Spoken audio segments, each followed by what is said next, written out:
We're recording. Lovely. What to talk about now? Formula One, I imagine. Fast cars, 4 wheels, fast lap times, plenty of crashes, lots Max of Verstappen controversy. domination. Yeah, that's the end of the video. Thank you for watching, and we'll see you later. Lovely. And welcome to Parental Guidance Advised video of Yam Yam F1.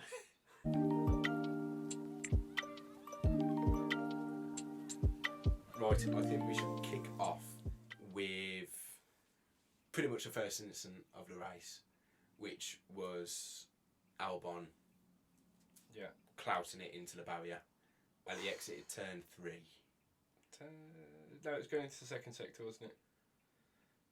Yes, ignore me. So if I can count properly, it's about turn 6, turn 7. Turn 7, I think. I do struggle with It my doesn't single really digits. matter anyway. But yeah, like Albon was running really well. He was in the points. What was he, P10? I think he was.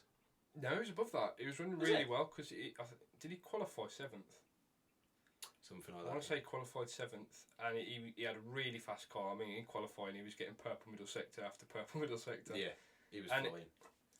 He must have had a tailwind or something, or a malfunction, because Yeah, the he back end just went absolutely took him off the track. and absolutely clattered it into Really, the barrier. really and unlucky. Hulkenberg was really, really lucky. I mean, from Yeah. his helmet cam, it was like, Sketchy as anything, oh, isn't it? not even I breathed in and And I braced myself a little bit when I That watched gravel that. must have pinging off you as Yeah. well at like 150 mile an hour.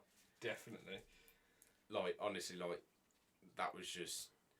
It was a shame for Alex, really, because he would have had a good result there, you know. He would have got some points in for the team as their strongest driver, really. You know, he's your best shot of getting points. Unlike Logan Sargent, which I do think he's doing all right so far, to be fair. I think he's doing all right, and yeah. actually, he could have got points. Yeah, he could have. After and- everything what happened, he could have, but unfortunately, he was just caught up in it all. you Yeah, know. and to be fair, I mean, he was part of it in a way. He went into the back of the car in front of him, and perhaps with a bit more experience, you know, he'll go into that a bit more cautiously from where he is. Yeah. But yeah, that was just Williams' day summed up, really. Bit of a Yeah. naff day at the office. Bit of a shame, really. But yeah, I do feel sorry for Alex, because, you know, when you're fighting for points like He's that, definitely especially for showing Williams. how good of a driver he is. Yeah, yeah, especially if like even like a small amount of points like that for Williams can, you know, help That him can really so boost much. them. Yeah, towards the end of the season, you know, and it'll give them that really good confidence boost as well to say, well, actually, we can score points Consistently. consistently. Yeah. Maybe not every race, but every couple of races, we could potentially get a good haul of points at the end of the season. Absolutely, yeah. And I think another team that we're looking at that's looking at getting, I think, the odd few points here and there this season is AlphaTauri. Yeah. I think Tsunoda really copped in at the end. If you actually watch his onboard footage from, is it the second restart, so the third grid start, he was absolutely on a rampage. He was passing I don't cars think I left, actually right, saw and it. centre. He was doing really. He must have got himself up to about 5th or 6th. Really? He was doing so well. And then Oh yeah, because at the restart, he was like 4th. He was like 5th behind Hulkenberg Yeah, and yeah. Sainz, and then he red flagged it. yeah, yeah. So like he must have passed about 4 or 5 cars Yeah. on the restart. He was doing so well, and then obviously he pulled it back. But he got a point. Yeah. Which for It's AlphaTauri, yeah. he's good. And do you know what? It's more than what Nick de Vries got. Isn't that Yeah. right, Harry? Oh no, he's not. Yeah. Yeah. Hey. Yeah. So Yuki Tsunoda, who Harry is famously not a fantastic fan of, And a massive fan of de Vries. did get a point.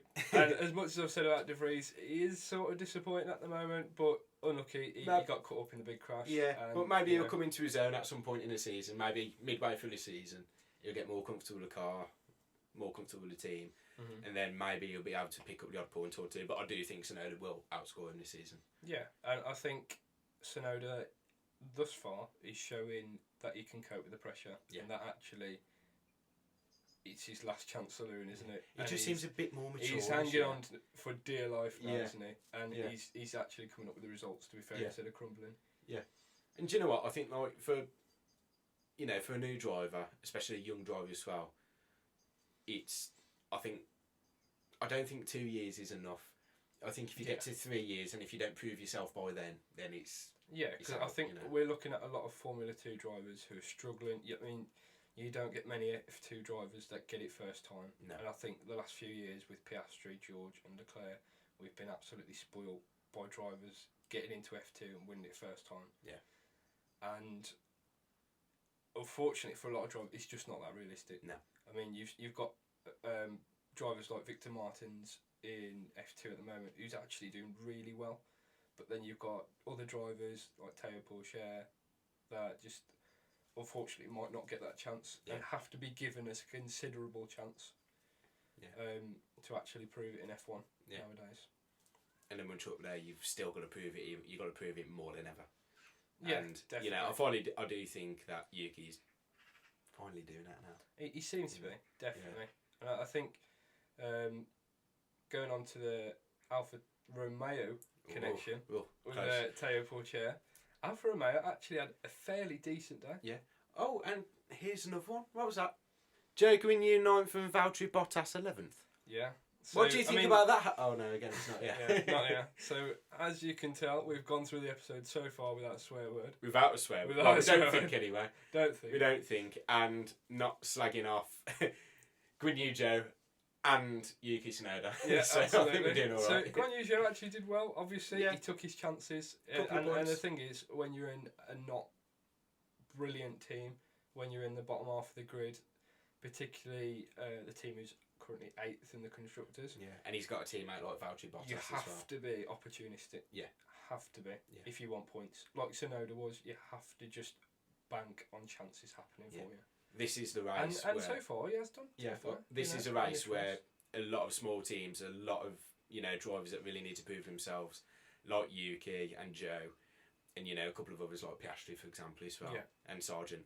This is the race where you had to take everything that was given to you. Yeah. You had to literally grab it and run with it. Absolutely. And, a couple of them benefited from it. I couldn't get my word out then. But, yeah, it was a good race from Joe, to be fair. I think he's still relatively quiet, again, like he normally is, but he got a couple of points, which is, again, points that Williams could have taken. And, know what, just those 2 points from Alfa Romeo. And it's boosted and not them. Williams. Yeah, it's boosted them, but couldn't really cost them at the end of the season. Absolutely. It's going to be very, very tight at the bottom with AlphaTauri, Alfa Romeo, and Williams. Yeah, and I have to say, the last couple of races at least, Bottas has been sort of floundering at the bottom. Yeah. It hasn't actually shown his quality. No. Or maybe he hasn't had the opportunity to show his quality with the car he's got. So that's been a little bit disappointing in that respect, but they'll be happy that Guan Yu Zhou got the points. They got something out of a crap race at the end of the day, which is what they want to do, which is their best chances. So that's what they've done. Yeah, absolutely. Yeah, and the same with Haas as well. I mean, it's unfortunate that Magnussen crashed, but Hülkenberg got 7th. He got a good. Yeah, and I think Magnussen, he's crashed on that corner before in a race. That is a foul.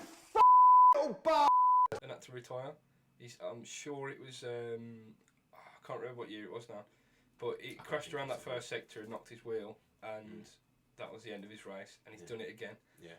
And I think considering where he was, considering the time of the race, is there really that much need to be pushing the limits to the max? Because ultimately, his tyres are going to be shredded by that point. He wasn't even in the points either, was he? I don't think he was. No, I think he was like 12th or 13th or something. And he didn't have masses to fight for, to be honest. No. If he was in the points and they could get a fastest lap just for one extra point. If he had someone right behind him, pressuring him, like to take his points off him, and he makes a mistake, it happens. Yeah. It happens to the best of drivers.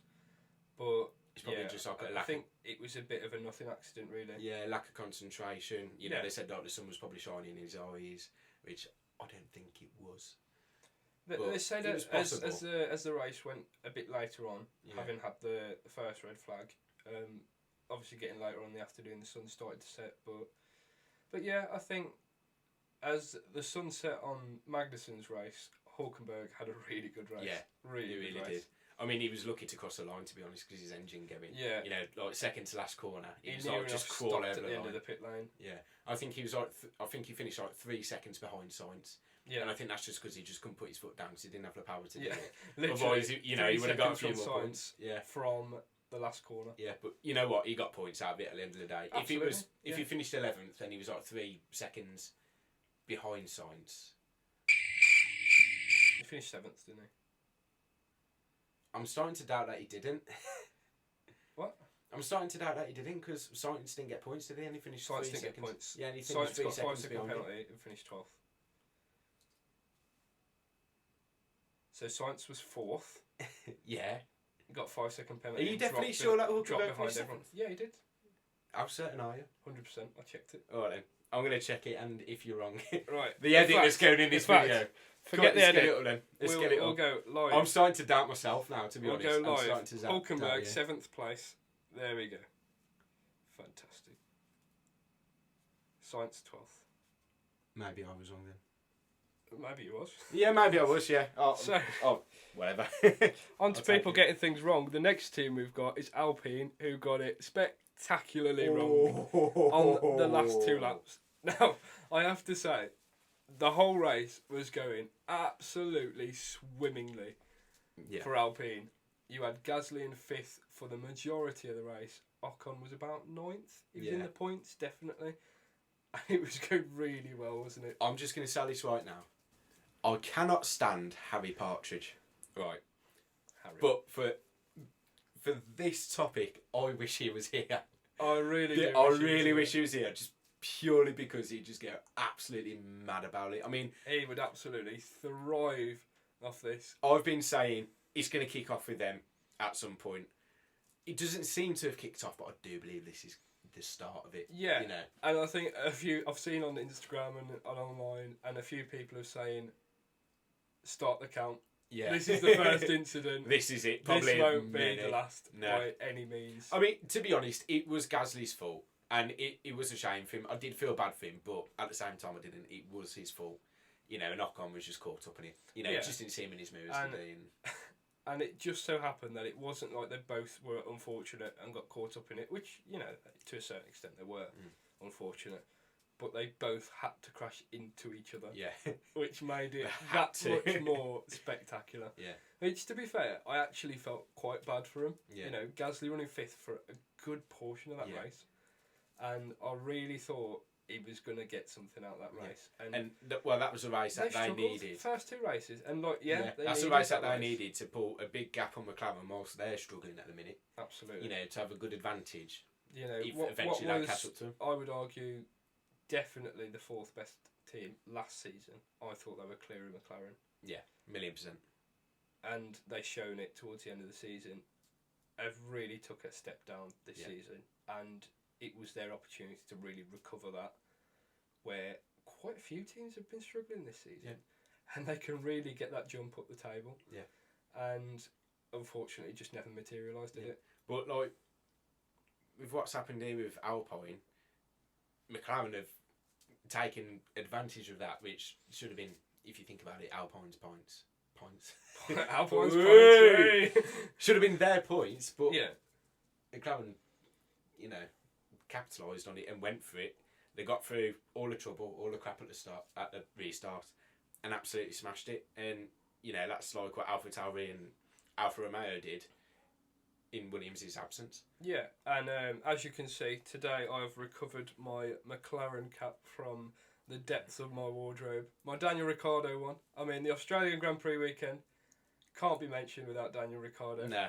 And I have to say, as much as McLaren did fantastically well this weekend, I was more in it for the Daniel Ricciardo content than I And was do you know- for the actual Grand Prix. Do you know what though about Ricciardo? Seeing him at Melbourne all weekend long, on Instagram, on the TV, well, all social media, everything, he just looks really happy. He looks like the I old just Daniel want him Ricciardo to get at in Red the Bull. car. I want him to I get do. in. I don't even care whose seat it is. I want him No. to get in a seat and drive. Like, Yeah. just give him his own personal F1 car. Yeah. Oh yeah, to be fair, that would be a good one, wouldn't it? Yeah, and It's just like- chuck him in there with everyone else. It's like, I've made this abundantly clear. I hate Red Bull with the passion, but I'd want I'd want more things. But One of the things that I want most is Ricciardo back in a Red Bull. In a winning car. In a winning car. And this has to be, or would be, the best Red Bull he's ever driven. Yeah. Relative to the rest he keeps of the saying he's having a year off.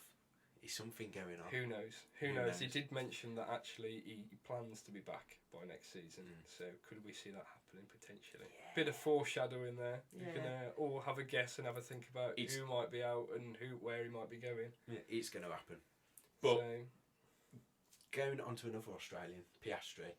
I was buzzing out he got his first points at his first home race in Melbourne, and he's from Melbourne. Yeah. That's just a fairy tale, isn't it? yeah, really? That's what you want. That was a heartwarming moment. It not to the same scale, but it did remind me of when Webber, in his first race in F1, he was at his home track. Yeah. In the car that shouldn't finish in the points. And he hung on to and he hung points, on and finished in the points. It's not quite that same level, like scale, but it did sort of remind me of that a little bit. Yeah, and it was like very much the Rocky, the underdog story. Yeah, and for all that incidents to happen towards the end, I mean, you don't want to see it really, do you? You want to see good racing. You don't want to see a big crash.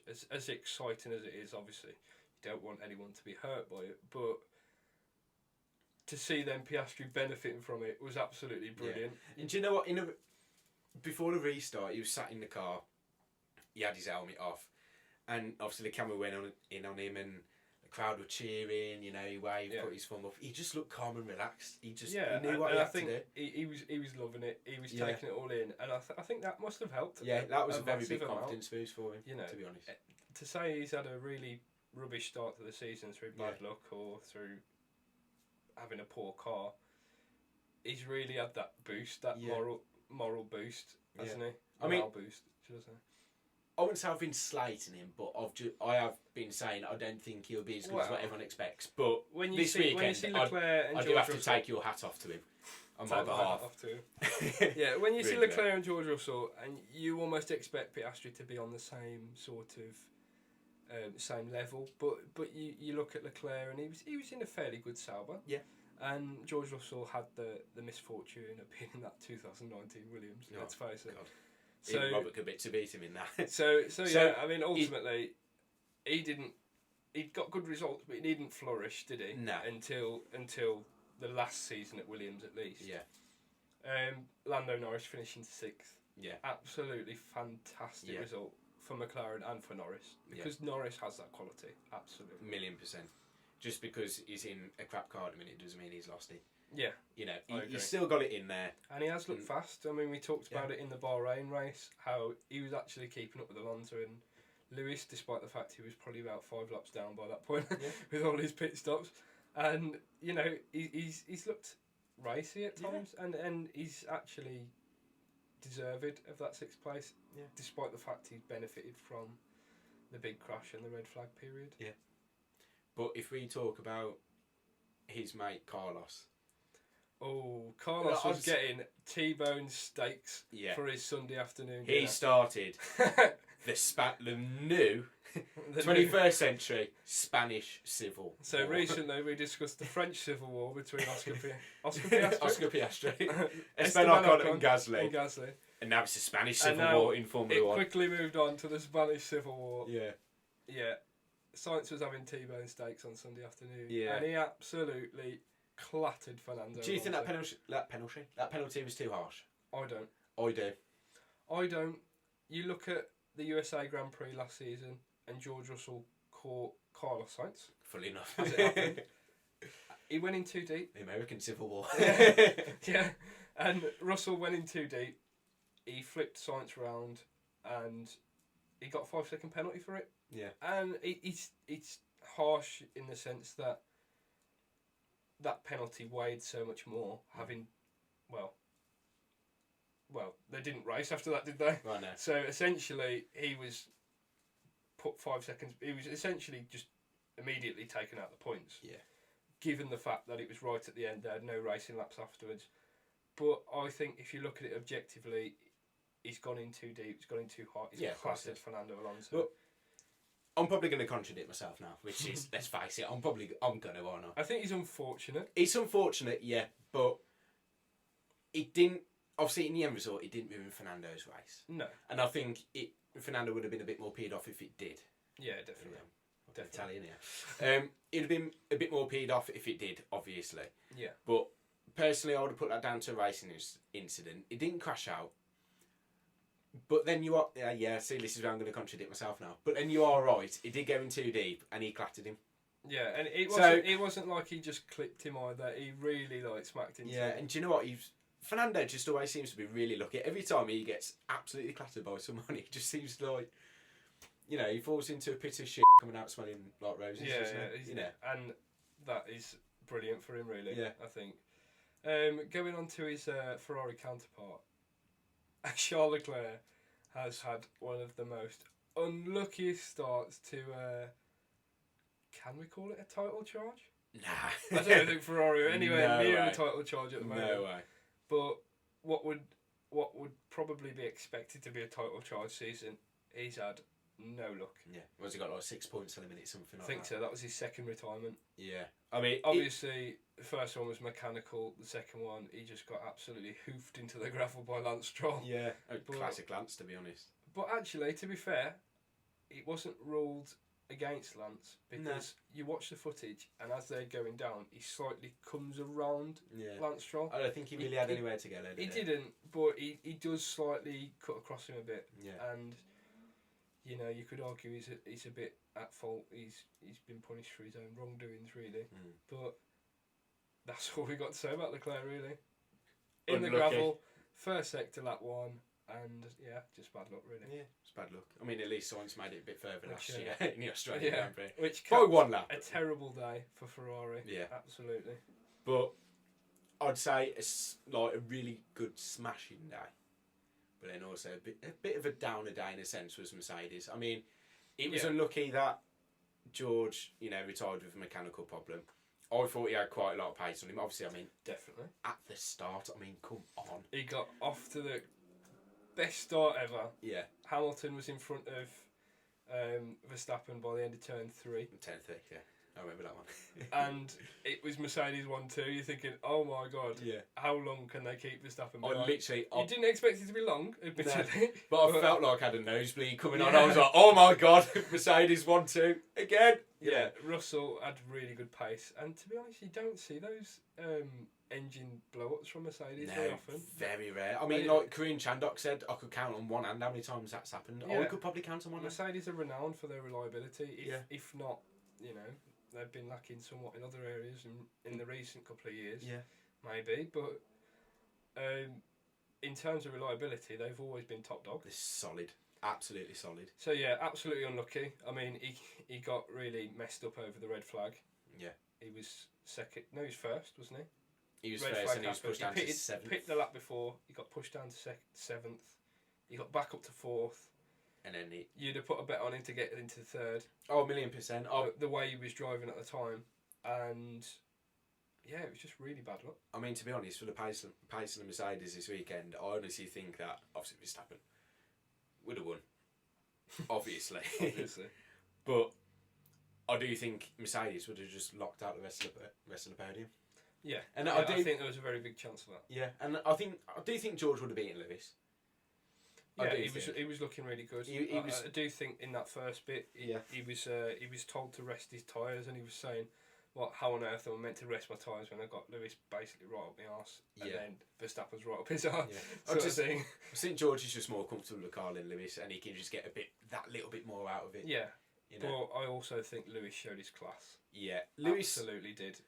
Again, qualifying and in the race, he's shown what he's worth. Yeah, I wish Harry Partridge was here. Yeah. Because Lewis, outright, earned that second place. Absolutely. He absolutely smashed it. I think if it wasn't for that first start where Russell picked Verstappen to T1,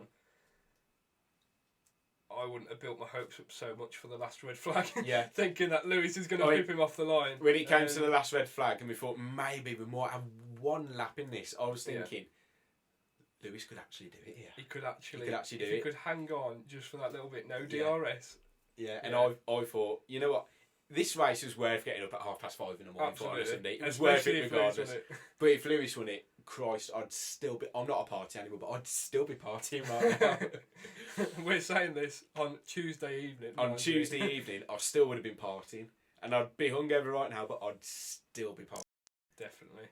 And actually, going back to what we're on about Aston Martin, I think you look at Russell's bad luck, and Aston Martin capitalised on that big time. Yeah. Alonso again deserved of another podium. Yeah. Knocked out the podium places by Carlos Sainz, as we just mentioned. And fortunately enough, was reinstated again for the second race. But, you know, deservedly so. Yeah, he had a good At the end of the day, he had a good race. He couldn't quite muster the pace to get up to Hamilton. Yeah. He said after the race, I tried to put pressure on him, I tried to force a mistake. I love that, I did. I was so smug, and I was so happy when, you know... Neither made a mistake. Both raced to perfection. Yeah. But it was just a stalemate in the end. Yeah, it was. But absolutely, Alonso deserved of the place. Yeah, 1,000,000%. And a hat-trick of podiums. Hat-trick of podiums, Hat-trick. Yeah. I mean, if he keeps finishing third, or, you know, second, you know, and so like Perez and Verstappen... On terms of consistency, he could be second of the championship. He could be first if Perez and Verstappen start ballsing it up. Yeah. You know, later on in the season, as long as he's consistent. I mean, Keke Rosberg did it. Yeah. You know, he only won one race in his championship winning season. Absolutely. This could be Fernando's time. It could be his third title. And I think Lance Stroll, it was a very much a race of opportunism. Yeah. Of capitalising on mistakes, capitalising on red flags, crashes. And, you know, Lance Stroll got the benefit of it. He finished fourth, which capped an absolutely outstanding day for Aston Martin. Yeah. And do you know what?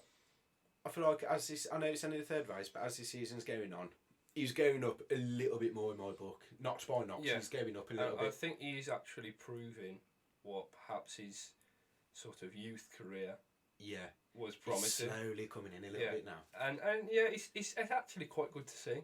Because no one wants to see a pay driver. No. No one wants to see a driver purely there on the fact that his dad owns the F1 team and that he's absolutely loaded. Yeah.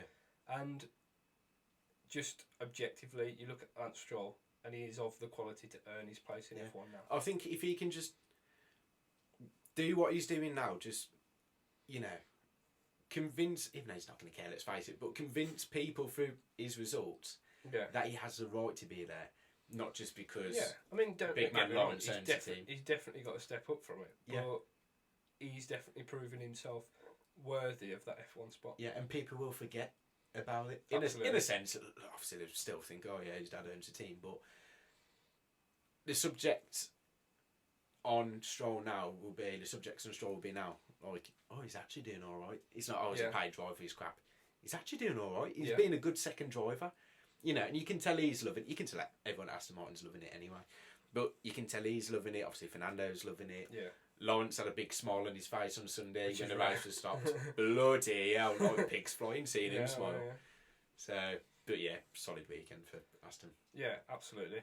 And to move on to the inevitable first place team, I want to start off. Sorry. I want to start off talking about Red Bull by talking about what Harry mentioned the other week. And what was that? And I don't remember whether it was on or off camera, but let's hope it was on camera.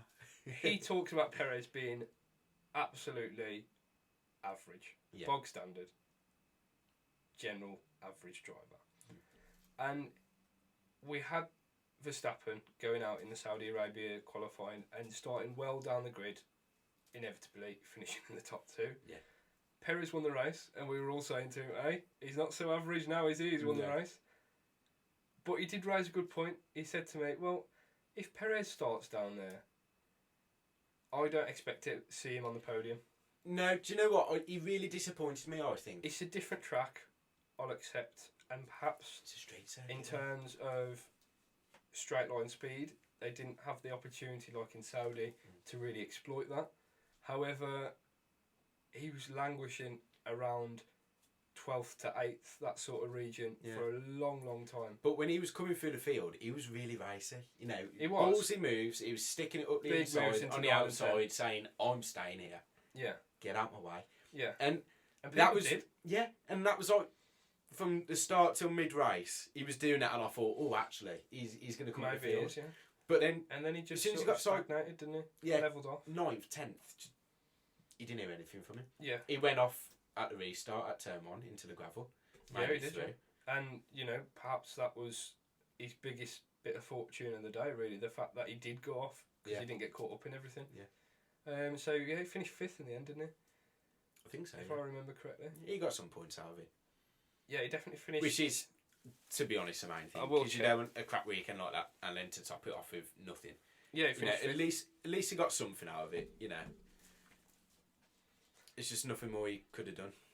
Yeah, definitely. In the grand scheme of things, and you know what, we're never going to hold Perez on the same level as Verstappen, are we? No. Because once again, I'll have to say Red Bull showed the vulnerabilities this race. Yeah. But he was on for about 10 seconds in front of second, wasn't he? Yeah. After just before lap 56 when the red flag happened, and he was going to absolutely romp it home, wasn't he? Yeah. At the end of the day. Yeah.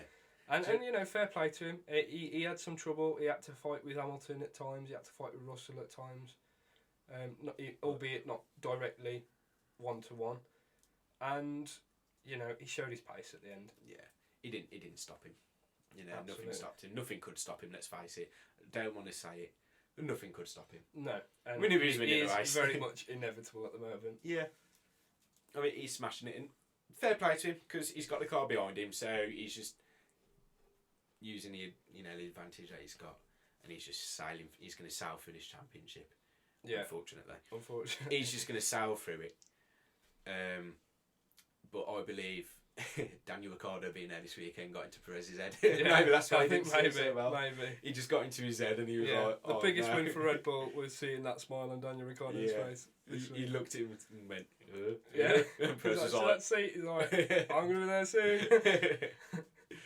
But yeah, So a solid weekend from Red Bull as well, obviously, for Verstappen win. absolutely, yeah. And Can't I think the biggest winners of this weekend have to be Mercedes. Mercedes Had a step up. I think McLaren.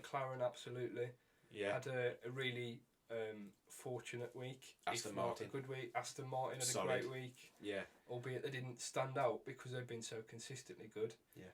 And we've also capped it off with the Spanish and French civil wars. Yeah. So Europe is once again at war, everyone. So yeah, it was very much a week of highs and lows, of mass fortune and absolutely no fortune at all. Yeah. So it was an exciting race. It was, yeah. Yeah, It for was. the majority. It was very exciting. And don't you notice now now we're at the end of the podcast that we haven't got an absolute banging headache? Yeah, it does Who help knows, when you it's- haven't got if this, if that. F this, F that, blah blah blah blah. Sorry, and Harry, we love you apologising really. for swearing. I don't. He does. Apologising for swearing, but he doesn't mean it. He's like, sorry. No, I know you don't mean it. Just, I'm gonna do it. Fuck. Hurrah a bit. Draw a bit, my man. Hurrah. I mean, we went. Yeah, we went. At least I made that. So, no, that's right.